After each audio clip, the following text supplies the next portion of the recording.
Ladies and gentlemen, welcome back to another journey through the annals of history. Today, we're diving into one of the most captivating civilizations the world has ever seen, the Roman Empire. A place where power was everything, and the line between glory and chaos was often blurred. From the rise of Julius Caesar to the fall of Constantinople, the Roman Empire was a realm of breathtaking ambition, shocking betrayals, and human drama that would put even the most modern soap operas to shame. But today, we're not just revisiting the familiar tales. Instead, we're uncovering some of the most forgotten, yet equally fascinating, stories that shaped the course of Roman history. The Roman Empire was born out of fire and blood, its foundation laid on the ashes of the Roman Republic. But few remember the man who truly set the stage for its rise, Lucius Cornelius Sulla. A brilliant military commander and a ruthless politician, Sulla did something no Roman had ever dared to do before he marched his army on Rome itself. In 88 BCE, he seized the city, declared himself dictator, and began a reign of terror that would become known as the Sullan proscriptions. Thousands of his enemies, real or imagined, were hunted down, their properties confiscated, and their bodies left to rot in the streets. Yet, Sulla's legacy is often overshadowed by the likes of Julius Caesar and Augustus. But without Sulla, the Roman Republic might have limped on for decades longer, and the empire as we know it might never have existed. But Sulla's story is just the beginning. The Roman Empire was built on the backs of giants, men like Augustus, who ruled with an iron fist wrapped in velvet. Augustus, the first emperor of Rome, was a master of manipulation.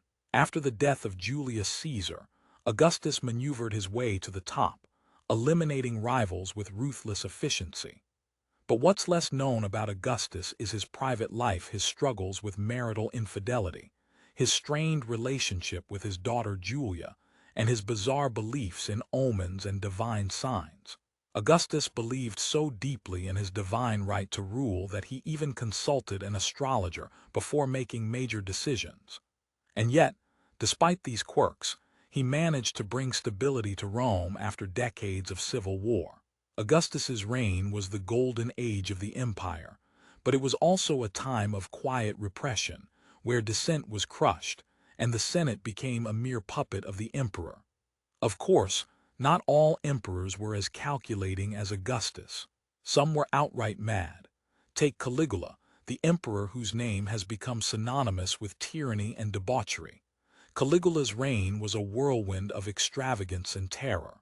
He built a bridge of boats across the Bay of Bay just to prove he could. He declared war on the sea god Neptune, and he even considered making his horse a consul. But Caligula's story is more than just a tale of madness, it's a story of a deeply wounded soul. Caligula's early years were marked by trauma. His father died in exile, and he was raised in the shadow of his powerful uncle, Tiberius. By the time he became emperor at just 24 years old, the pressures of ruling Rome, combined with his own mental health issues, sent him spiraling into madness.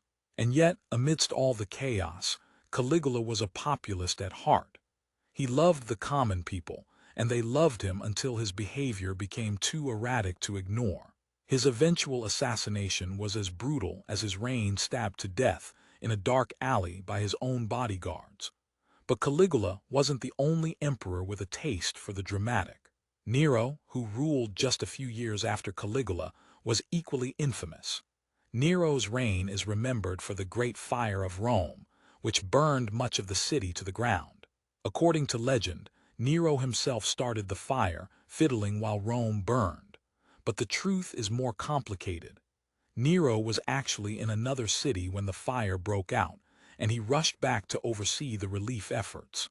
Still, the rumors stuck, and Nero needed a scapegoat. That's when he turned on the Christians, blaming them for the fire and launching one of the first great persecutions of the early church. Nero's reign was a mix of artistic brilliance and descent into paranoia. He saw himself as a great poet and performer, often forcing his subjects to listen to his tedious recitals. But as his popularity waned, Nero became increasingly tyrannical. His eventual downfall came when his own generals turned against him, and he was forced to flee Rome. In the end, Nero took his own life, allegedly uttering the words, "What an artist dies in me." But perhaps the most fascinating and tragic story of the Roman Empire is that of Commodus. Commodus was the son of Marcus Aurelius, one of Rome's so-called good emperors. Marcus Aurelius was a philosopher king, known for his wisdom and justice. But his son, Commodus, was cut from a very different cloth.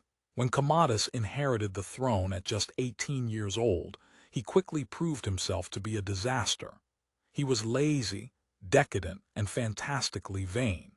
He saw himself as a living god, and he spent his days indulging in every imaginable pleasure. But Commodus's greatest passion was gladiatorial combat. He loved the arena, and he even participated in gladiatorial games himself, dressed as Hercules, no less. But Commodus's reign was also marked by brutality. He ordered the execution of anyone who opposed him, including members of his own family. His paranoia reached such heights that he even had his own mistress executed after she discovered his infidelity. In the end, Commodus's reign of terror came to an end when he was strangled in his bath by a conspiracy involving his closest advisors. And with his death, the Roman Empire entered a period known as the Year of the Five Emperors, a time of civil war and chaos that nearly destroyed the empire. But the Roman Empire didn't go out with a whimper. It went out with a bang for centuries, in fact.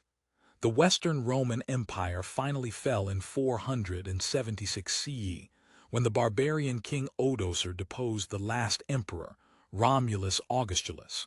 But the Eastern Roman Empire, also known as the Byzantine Empire, would survive for another 1,000 years, ruling from its capital in Constantinople. And yet, even in its final days, the Byzantine Empire was a shadow of its former self. Its last emperor, Constantine Palaeologus, died fighting the Ottoman Turks on the walls of Constantinople in 1453. His final words, according to legend, were, "The city is taken, I am vanquished, let me die like a man." The Roman Empire may be gone, but its legacy lives on. From the laws we follow to the architecture of our cities, the Romans left their mark on the world. But beyond the grandeur and the glory, the Roman Empire was a story of flesh and blood, people with hopes, fears, ambitions, and flaws. And it's these human stories that remind us that, no matter how powerful we become, we're all just one wrong move away from falling. Thanks for joining me on this journey through the forgotten stories of the Roman Empire. If you enjoyed this video, don't forget to hit that like button, leave a comment, share it with a friend, and subscribe for more deep dives into history. And if you've got a favorite Roman emperor or story, let me know in the comments below. Until next time, history buffs, the past is waiting. Like, share, subscribe for more stories.